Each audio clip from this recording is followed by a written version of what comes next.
Hey, everybody. Welcome to the Reprogram podcast. This is Mike Darnell. I have a very, very special guest with me today. I want to take just a brief second and introduce Dr. Caroline Leaf. I'm going to do this by reading just a little bit of the bio that I have here because I want you to know what she has accomplished. And this is very summarized, I'm sure, because we could probably be here all day. But Dr. Caroline Leaf is a globally acclaimed communication pathologist and clinical and research neuroscientist celebrated for her groundbreaking work in harnessing the power of the mind to transform the brain and unlock sustainable happiness and health. And there's a lot more to that. And so we are here today. She is going to be with us at the Reprogram conference in September. But everybody just turn up your volumes and be ready for this. Dr. Caroline Leaf is in the building. Hello, Dr. Leaf. How are we today? Very good, Pastor Mike. Nice to connect with you and meet you. And I'm looking forward to the conference. Yes, ma'am. You know, I want to start, the way I generally do the podcast is I have questions, I have preparations and everything, but I want to just have a dialogue for a little bit here. And so I'm just going to talk through some ideas here. First, how I came across your information and your content. I've been teaching for some years about this idea. I wrote a book some years ago called Reprogramming, and it was more in a biblical sense, changing your mind back to thinking from the kingdom of God, in a sense. And so I had not heard of you before until I was doing some research, and I believe I stumbled across, because I was talking about reprogramming the mind, and I think somehow those keywords or something popped up, and then you started coming up. And so as I started to do some research about it, I said, my goodness, I got to figure out a way to connect with Dr. Leaf, because the fact that you were in all these different settings, you were in, science conferences and brain conferences and then church conferences. And I saw the back and forth of how you were going between these worlds, and that really intrigued me. But also I had a pastor friend who will also be at the conference, Pastor Ron Carpenter, and he is actually the church I was born again at. He was my pastor for all these years, and so I've been in ministry 20 years. Pastor Hope will be here and Pastor Carpenter, and then I just didn't know that you guys knew each other in some kind of way. So I was just with them, and he was on the podcast also recently as well. So anyway, we're glad to have you here. So the first thing that I want to dive into, you talk a lot about, the mind and brain connection, and I don't know if everybody understands how those two things go together. But as I've heard you talk about these things, you talk about them in a distinctive way. They're not actually like the same thing, right? But they're related. How does the mind and the brain work together, and why are they not the same thing? Such a good question, and thank you, Pastor Mike, for that introduction. And I'm pleased that you found out about this information, because it's so relevant. You'll see now as we go through these questions. So basically, the mind and the brain are not the same thing, and anyone could be excused for thinking that they are, because that is generally in the majority of exposure that people will get through various different literature, media, etc., and social media and so on, is that the mind and the brain are the same thing. People use them interchangeably. And there's many philosophies of mind, and that is one of the philosophies is what they call identity theory, and that is where the mind and the brain are seen as the same thing, no distinction. But and there's various other theories of mind as well. Another one that's similar to that is that the brain produces the mind, and then there's another one that is similar where the brain is a processor of the mind, but the brain is still, so in all of those, the brain is seen as the main thing. Generally, the brain is generating thoughts. Now, that is incorrect, because scientifically, first of all, it doesn't fulfill the scientific research. So the research doesn't confirm that the mind and the brain are the same thing. It actually disproves it, which is very interesting. And so what the research does show, though, is that there is definitely something that controls the brain, that the brain isn't everything. Now, the most logical way to understand this is that your brain and your body, when you die, they die. They basically disintegrate, but you carry on. And so there's an eternal aspect that we all understand is part of our humanity. And that eternal aspect, that you-ness, that aliveness that goes on forever, that's mind. And so mind is the big collective word that I've chosen to use to represent spirit and soul, basically, and the eternal nature of mankind. And while we are alive in this body on this earth, we are, the brain and the body are basically hosting the mind, or they're a conduit of the mind, or the mind is using the brain and the body, because we need a physical brain and body in order for us to be able to have this conversation, to be able to function in this physical world. So interestingly enough, the research shows that our brain and body are only 1% of who we are as humans, and our mind is, which is the spirit and soul, is 99% of who we are. So if the 99% doesn't mean that the 1% is not important. If you don't look after your brain and body, the mind is going to battle to work through the brain and the body, and then that results in all kinds of mental and physical issues. We do have to look after the brain and the body, but not to the exclusion of the mind. We do live in an era where there is, and it's been going on for probably over 100 years now, but specifically in the last 50 years, where there's been huge emphasis on materialism, reductionism, which means it's brain, brain, brain, brain, brain. Feed your brain, do this for your brain. I mean, you just every day, every wellness, social media, you can't get away with this. It's your brain. Brain is the organ of the mind. It's definitely not the organ of the mind. The brain is, the whole brain and body are conduits or organs that the mind uses. So if you understand that the mind is 99%, there's different levels, and we can talk about that in a moment, because that's really interesting in terms of us being able to manage our mind. But essentially, we should be focusing on the 99%, which is the capturing thoughts, renewing the mind, that kind of thing, because that's where it's at. The mind tells the brain what to do. Yes. That's amazing. When you're saying that, I have said that the greatest, because the conference is about what I call kingdom technology. And in a sense, there's a lot of things in the kingdom of God that we have yet to really discover and utilize. And if the mind is on an earthly program, meaning, let's say, if we have to renew our mind, that means our mind is on some other program and it needs to get back to an original program. To renew it means to put it back to where it was. In other words, not to renew it forward, but to set it in the original setting. And the original setting that God gave us, the spiritual mind, is what we're trying to get back to. But I've always said that, the human being that God created in his image and likeness is the highest form of technology ever to hit the earth.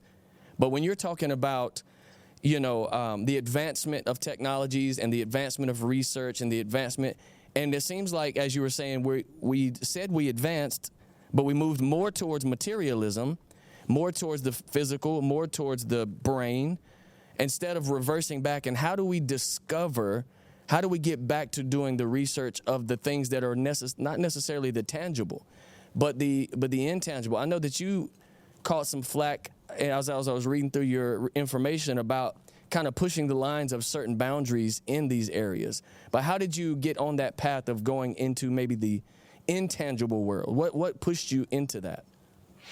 Well, there's just, as a scientist, I'm a scientist and I've been a clinician and researcher. I still do research and publish in journal articles and all that kind of stuff. So as a scientist, you're looking for evidence, and there is more evidence of mind controlling brain and body, and of mind being this eternal nature, than there is of the mind not existing.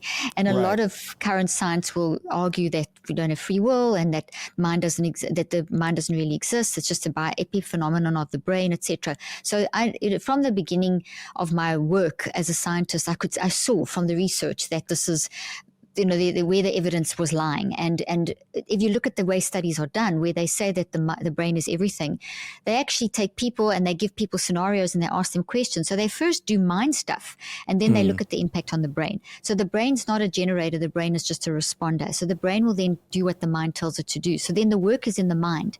And it's also with our mind that we then eat healthy and do exercise and look after the brain and the body. It's not that the brain looks after itself or the body looks after itself. It's that the mind actually makes the decisions to feed the body and feed the brain and all that kind of stuff. So that research started years ago when I was in I've done a few degrees and back in South Africa in the 80s, and I've been in the field 40 years now.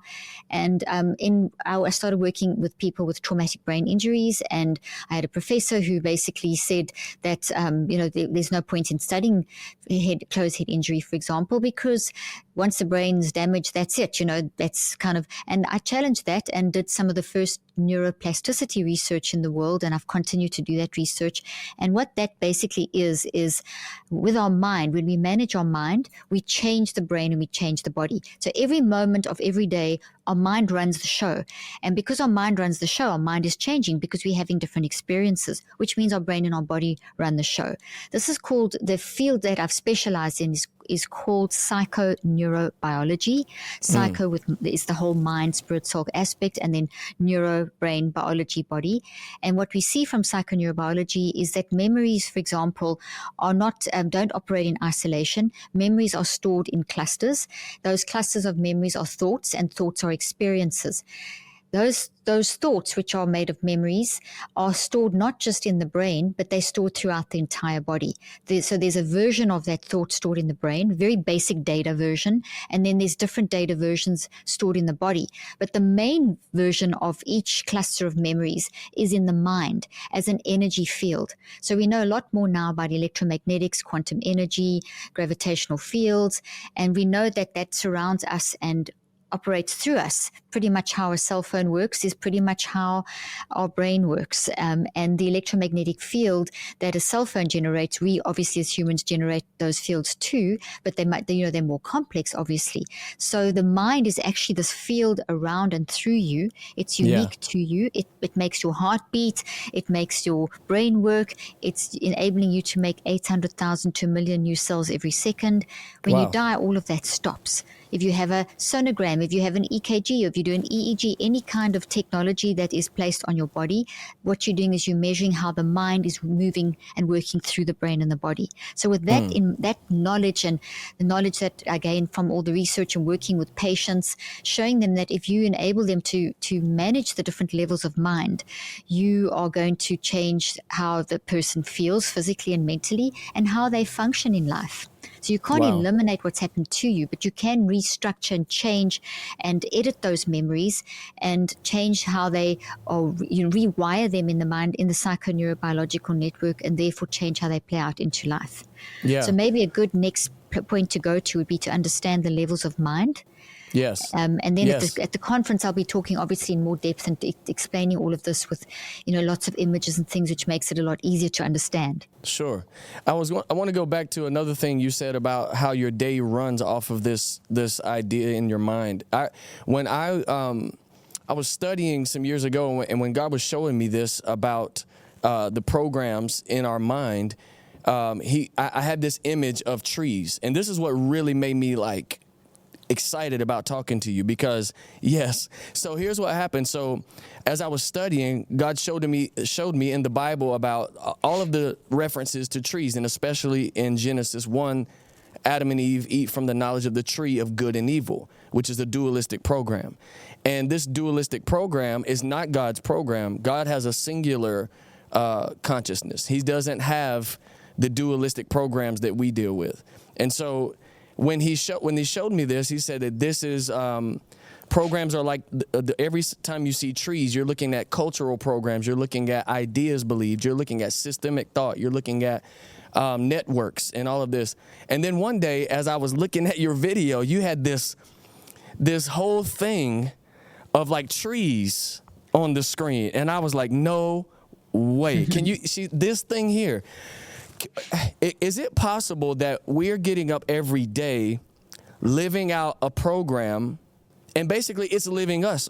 If it's there, it's taking us through the routine every day, isn't it? And if we don't change that, can you talk about the tree and the program and that all of that stuff there? How that works? Okay, so that's a great question, and it's a great point that you've raised, Mike, Pastor Mike. I think the easiest way to understand that is two parts.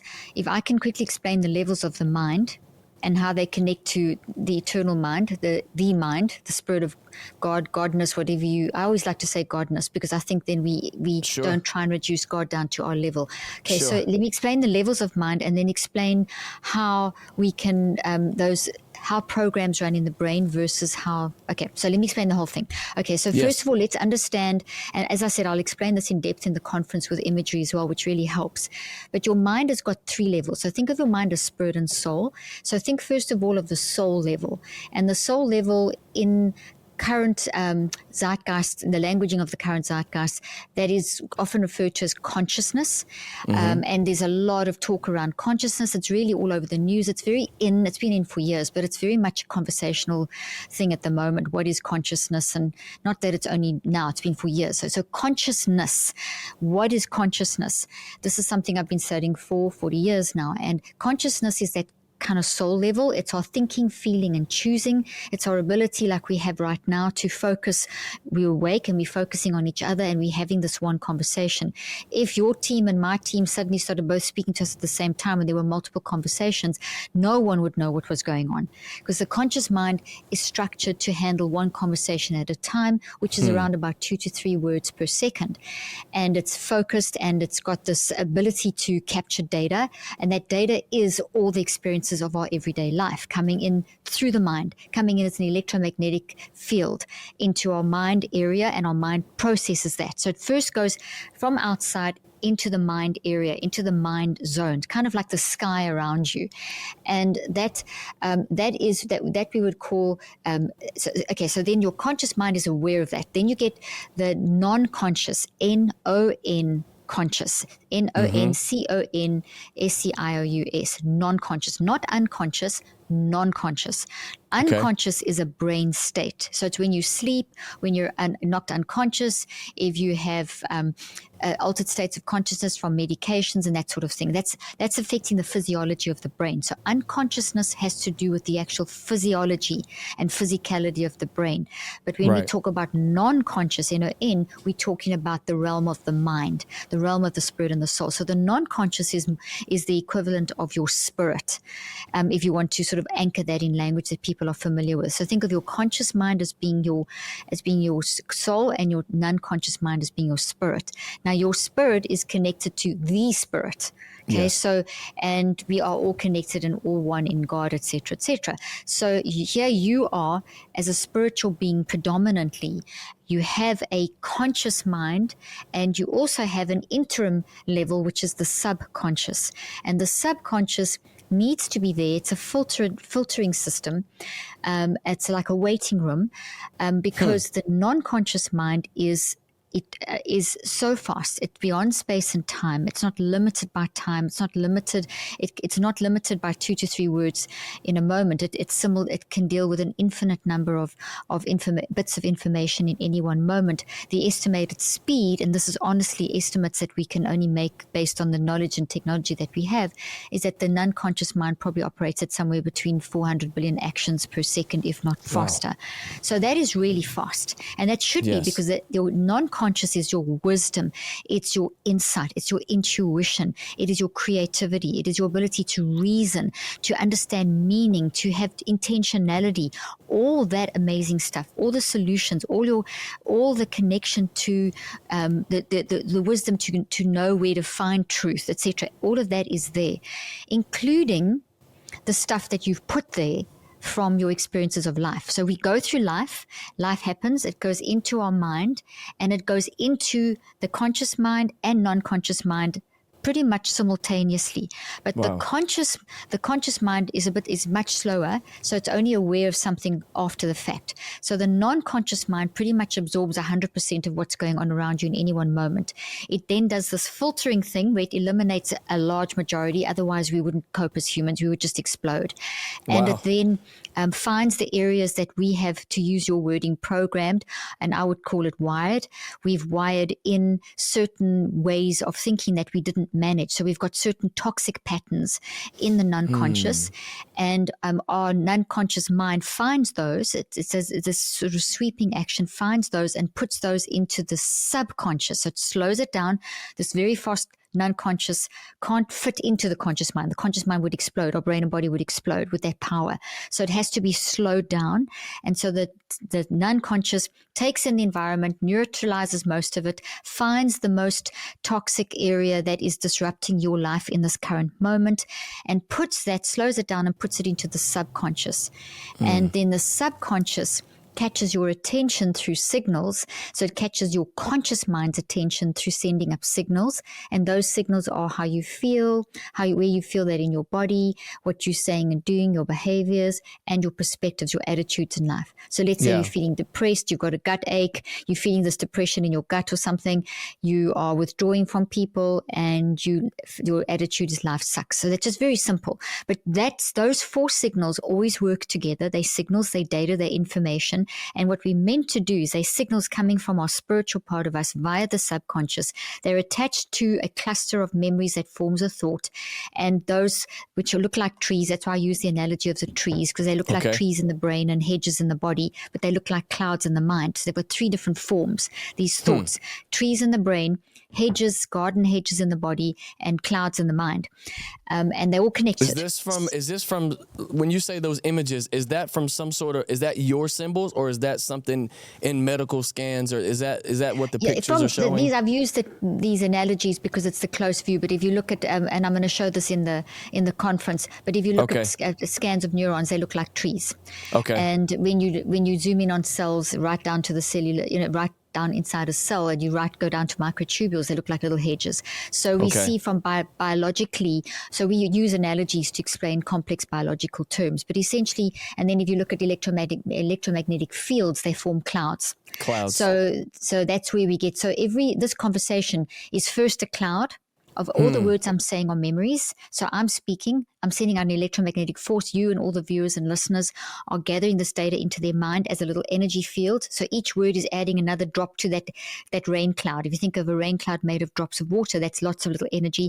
Then as it's all gathered, it's gathered into the mind, but it's the non-conscious that gathers it first, kind of sorts it out, puts it in the subconscious, and then catches the conscious mind's attention. So when you're aware of me speaking, you don't know, none of you notice the interruption, but there's already been a whole lot of stuff going on a non-conscious level before you're consciously aware of my words. So your non-conscious level is always about anything from 5 to 10 seconds ahead of the conscious mind in terms of experience. Okay, so there's a lot going on, and then we become aware. Not going on, we become aware.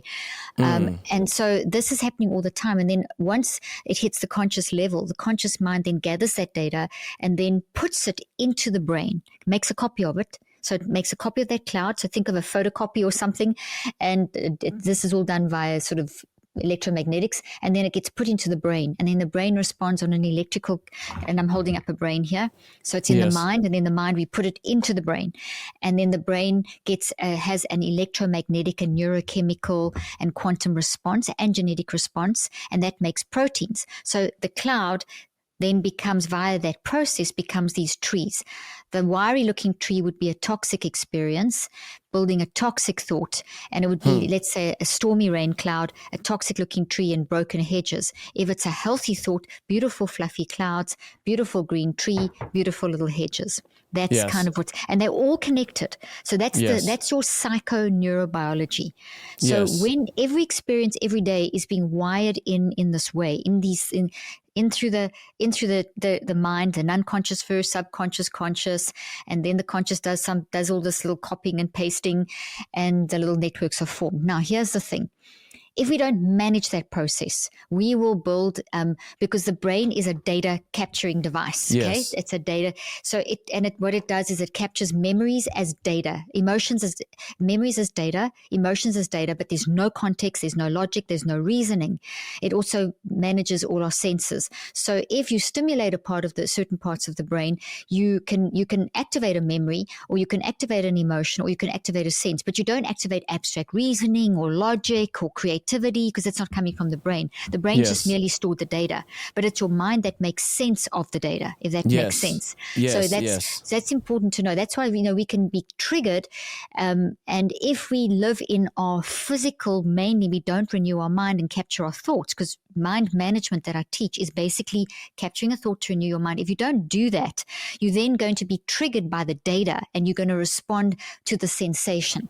So you're going to then just have a brain response controlled by the conscious mind. But now let's talk about the conscious mind again, the soul area. Okay. It's got two parts. I'm going to put my hands together. On the one part, there's the toddler part, and the other side, there is the parent part. So think of a toddler. A toddler is hungry for knowledge. They're learning. They're interested in everything. They're happy one minute and crying one minute. They're exploring, and that's what we are like as humans. We're constantly gathering data to learn, and we're up and down.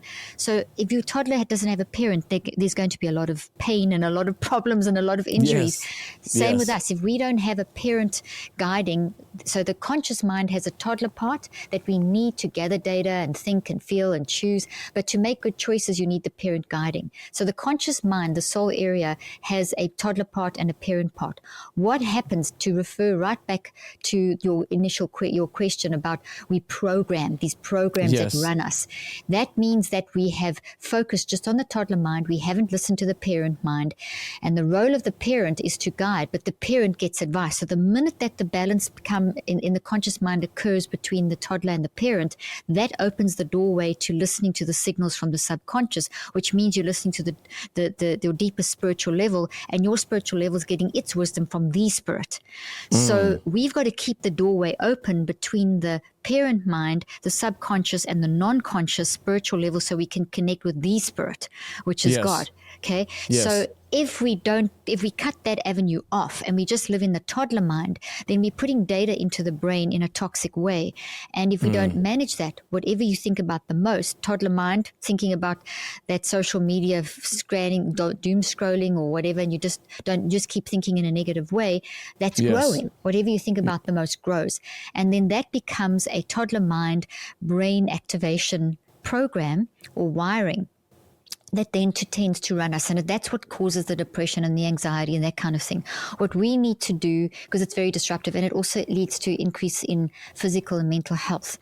So what we need to do is learn how to manage that. We've got to train ourselves to listen, get the toddler mind to listen to the parent mind, to listen to the wisdom. And that's where I'll explain that in the conference. The research I've done, there's a whole formula for capturing thoughts and renewing the mind. Yes. So when I was much younger, I went through a very bad experience. One day I woke up and I had this incredible, I didn't even know what to call it, but I had anxiety. It just hit me one day, and it literally nearly drove me to the grave. It literally, I was a minister already. I had all these, spiritual insights. I had all this stuff, but I never experienced this, and it almost locked me into like a zombie mode. And I remember for about 2 years or so, I was trying to pray and ask God to heal me, Lord, heal me. And I had seen healings, physical healings all the time. And then one day, it took this long for me to reach this point.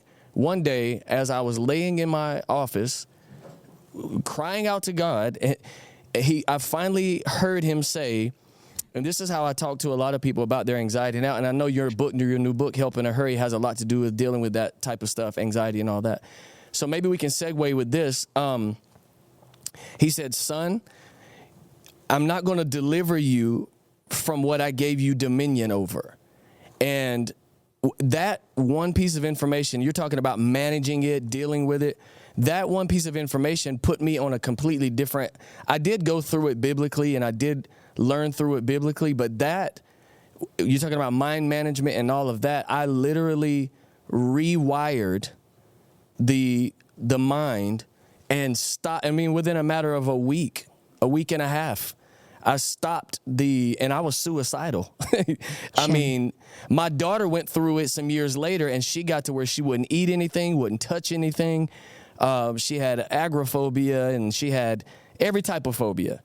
But since I knew how to deal with it, all I did was grab her and take her instead of I believe in deliverance and all of that, but instead of that, I put her on a daily program where I made her mind change, and it kind of fleshed it out. But talk just a little bit about, sometimes we like the dominion. It sounds like you're saying we have dominion, or we have the controls of something that may be taking people for a ride, and we don't know how to grab it. Maybe we're trying to pray it away instead of manage it.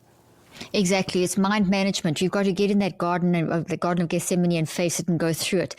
So the issue is that mind management is not discussed enough. Mind management is the word that I use for helping us to get the toddler mind to listen to the parent mind, and then and then the parent mind then opens access to the non-conscious wisdom. So there's literally, you can learn to do, this is something that it's natural. It's natural to humanity. It's part of our human nature. But, and we're so powerful. We have the superpower, but we can be so, whatever you are listening to and merging with, that's what you're going to be controlled by. So if you are constantly told, if you have a feeling of depression, you've got a mental illness, there's something wrong with your brain, if there's something wrong with your brain, there's no hope. If that message comes through, and the church is one of the worst places where this happens, because it's, oh, there's something wrong with you, you're sinning, it's your sin that is so hopeless. It creates such hope. There's no love in that. There's no, depression is not an illness. You aren't depression. Depression is a warning signal, one of the 4 warning signals: emotions, behaviors, perceptions, and sensations. And it's a data, and there's a because of. You want depression, you depressed because of. So if you think, oh, I'm depressed because I'm a sinner, or I'm depressed because I did something bad, or I'm bad, or I'm broken, or my brain's broken, you'll stay stuck in the toddler mind, and you're just going to get worse and worse and worse, and you're going to live in the sensations of your body and go into total despair, which is what we see happening. And then medicated, and that doesn't fix it, and all these things. But it's hard, but when we face these, we've got to be comfortable with the uncomfortable, and it's okay not to be okay. Very important to understand that. But within 63 seconds, you can start experiencing that peace which is that umpire. And there's techniques that you can do that I used to do with my patients that are scientific. Science is spiritual. Science is knowledge. Science comes from the word sclera, which means knowledge. So in this particular book that you mentioned, Help in a Hurry, that's coming out on the 5th of August, and I'll talk about this as well at the conference, Help in a Hurry. What I found from my research is that if you can help someone who's in a bad place, like let's say that your daughter or yourself in that situation, I've worked with many people that have been in that situation. If you can get success in 63 seconds, so if you can feel better in 63 seconds, that means that's a manageable amount of time. That means maybe the next minute I can be okay. Maybe for 10 minutes I can be okay. Once you get through that first 63 seconds, time opens up. Then what we find is what the research shows, that if you can then start identifying whether this is a pattern of thought, and that's dominating, that's disruptive. In other words, your non-conscious knows, but you've got to actually train yourself to open up your mind, as I keep saying, to the non-conscious. And that takes about 7 days to open up and find the patterns. And then once you find the patterns, the rewiring of that psycho-neurobiological network from those clouds of energy, the conscious mind, the parent toddler conscious mind, through to the networks in the brain and the body, that whole network, from the non-conscious to the subconscious to the conscious to the brain to the body, that whole network, you're not going to rewire that in a day or 4 days or 2 days, or it takes at least, not 21 either, it takes at least 63 days to rewire a program, a habit, a pattern, whatever you want to call it. So a lot of my research has looked at how long it takes. So there's a 63-second mark, there's that 7-day mark, and there's the 63-day mark, and they're sequential. And that's how we can learn to capture that thought in the 63 seconds, find the pattern that needs to be renewed over the 7 days, and then do the renewal over the 63. And then you start with the next one, because it's an ongoing thing. We have so many things from our past and our present and our future that are catching us. So mind management is an ongoing thing. And as the scriptures say, and not only the Bible, other holy scriptures also talk about the fact that we need to bring all thoughts into captivity. What scientists are finding all the time is it's not just now and then. You need to constantly monitor. So that's pretty much in a nutshell what I teach people is, how can I self-regulate? How can I manage my mind? How can I honor what I'm going through and rewire with self-compassion and kindness and love, and keep on doing this growth, getting into this learning and growth process. Well, Dr. Leaf, that was a really, really insightful, loaded podcast. I cannot wait for the full version at the conference. You're going to have plenty of time there. So, guys, if you are not registered, and I know the conference is filling up so fast, if you are not registered yet, make sure that you, one, go check out all of Dr. Leaf's resources. She is all over YouTube and the internet. But make sure you have made your plans to have everybody here go and register now, and the link will be listed on this podcast. And we will see all of you guys in September at the Reprogram conference. All right. God bless you guys, and we will see you on the next podcast.